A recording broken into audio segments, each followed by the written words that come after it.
Hello bachcho, let us read this given question. So the given question says that a circuit draws 330 watt from 110 volt and 60 hertz AC line. The power factor is 0.6 and the current lags the voltage. The capacitance of the series capacitor that will result in a power factor is unity and is equal to. तो देखिए बच्चों यहाँ पे हमें C की value find out करनी है, ठीक है। C की वैल्यू हमारे पास नहीं है, हमें C की वैल्यू फाइंड आउट करनी है। तो क्वेश्चन के लिए स्टार्ट करते हैं। देखो हमें क्या दिया है, पावर दिया है यहाँ से, ठीक है। तो हम ये R is equals to V square by P का फॉर्मूला यूज कर सकते हैं।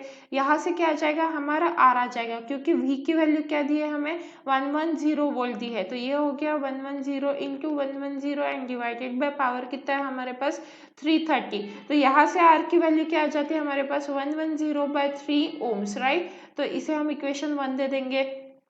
अब क्या करेंगे हम, यहाँ से देखो सेकंड लाइन हमें क्या दी है, करंट लैग्स दी वोल्टेज। यहाँ पे क्या बोला है, करंट लैग्स दी वोल्टेज। और ऐसा कब होता है, करंट पीछे और वोल्टेज आगे कब रहता है, जब सर्किट में क्या क्या रहता है हमारे पास, R और L रहता है। L में ही करंट पीछे रहता है, क्योंकि अगर हम C की बात करें तो C में करंट लीड्स दी वोल्टेज रहता है, ठीक है।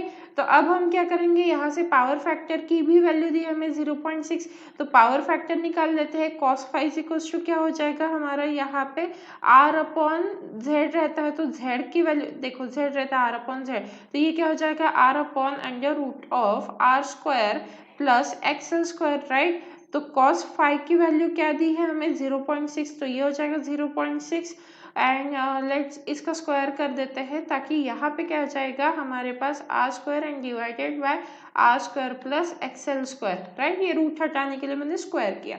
अब यहाँ से हम क्या लिख सकते हैं, R square plus XL square is equal to R square by 0.6 whole square, right.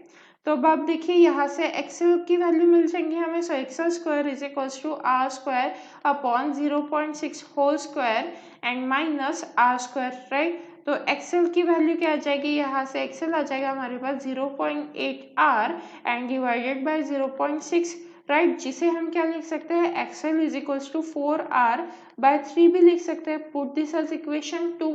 ना आगे हम इसे सॉल्व करेंगे। अब देखो सर्किट जब उन्होंने क्या बोला है, power factor is equals to sorry yes power factor, देखो उन्होंने क्या बोला है, power factor of the unity is equal to, मतलब उन्होंने cos फाइव की वैल्यू अब हमें 1 दी है, तो cos फाइव, क्योंकि पावर फैक्टर मतलब cos फाइव होता है, तो अगर ये 1 है तो इसके टाइम पे क्या रहेगा, सर्किट क्या रहता है, प्योरली रेजिस्टिव रहता है, तभी cos फाइव हमारा 1 आता है, जब सर्किट प्योरली रेजिस्टिव हो। तो ये कंडीशन है जो आपको याद रखनी है, ठीक है।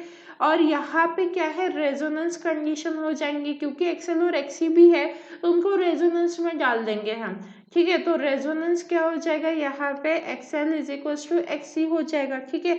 तो एक्सी क्या है हमारे पास 4R/3 है, और एक्सएल क्या है, देखिए एक्सएल क्या आया हमारे पास 4R/3 ही आया है, ठीक है। तो अब यहाँ पे क्या करेंगे, x is equal to 4/3, R की वैल्यू सब्सटीट्यूट कर देते हैं हम।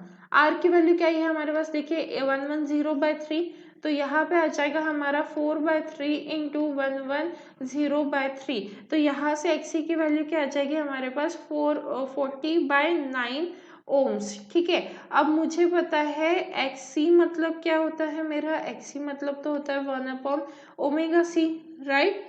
तो ये क्या हो जाएगा यहाँ पे 440/9, बट मुझे C की वैल्यू चाहिए, तो यहाँ पे 1/ओमेगा इंटू 440, और ये 9 जो नीचे रहेगा उसको मैं ऊपर लेके जाती हूँ, तो यहाँ पे क्या आ जाएगा 9 आ जाएगा यहाँ पे, ठीक है। And this will be equal to C। अब देखो हमें यहाँ पे क्या बोला है, 60 हर्ट्ज बोला है, मतलब यहाँ पे हमें फ्रीक्वेंसी की वैल्यू 60 हर्ट्ज दी हुई है। तो अब हम कैलकुलेट कर सकते हैं, देखो C इज इक्वल टू क्या हो जाएगा 9, ओमेगा को मैं क्या लिख सकती हूँ, 2/f इंटू 440, राइट, ये जो था। तो अब क्या करेंगे हम, f की वैल्यू सब्स्टिट्यूट कर देंगे, तो ये 9 डिवाइडेड बाई 2 इंटू पाई की वैल्यू 3.14, f की वैल्यू है 60 एंड ये जो हमारा 440 था वो, तो यहाँ से हमारी C की वैल्यू क्या आ जाती है, वो आती है 0.000054 फैरेड। तो दैट मीन्स हम C को क्या लिख सकते हैं, 54 माइक्रोफेरेड भी लिख सकते हैं। और हमें C की वैल्यू ही कैलकुलेट करनी थी, तो देखिए क्वेश्चन में C की वैल्यू क्या आ जाएंगी, option B. So this is the right answer and I hope you understood it well. All the best.